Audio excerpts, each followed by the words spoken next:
What have you heard in terms of the international reaction? Well, look, outside America, I think with one voice, we've been, extremely worried, and most business leaders I know have been extremely worried. And worried about specific issues. I mean, like, universal health care is something that should be a right for citizens of the world. And, we're campaigning in many countries that don't have universal health care to help them introduce it. And the universal health care system in America was not perfect. I think it would have got better and better and better. But to abolish it, I mean, it's going to mean millions of people going to suffer in the States. Poor people. People will die. People will, the misery will come back to what happened before. And so much better if Donald Trump goes in there and says, OK, it wasn't a perfect system. Let's not abolish it, but let's get some business people in to make sure that it But he has a different mandate, Sir Richard, right? Wanted, yeah, right. I mean, that's the point, is that this election was on one level kind of like classic proletariat revolt, kind of like what you saw in the UK with Brexit. You've been an outspoken critic of the Brexit movement, but it was people saying, we see the direction you all want us to go.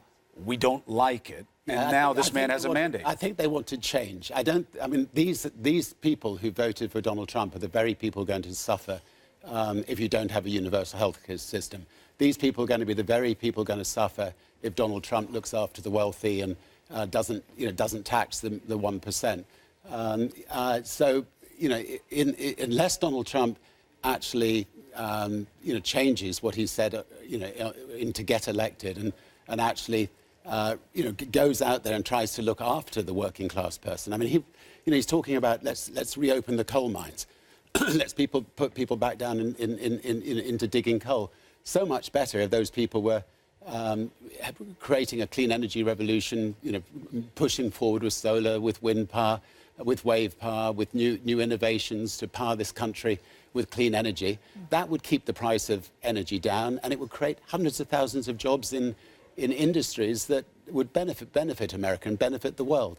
And so I just would beg him and his new administration just to, to realize that most business leaders in America want to work with him, want to help him do these things, not to get completely entrenched in something, in some of the things he said in the election, which I think would be very damaging for this country and the world.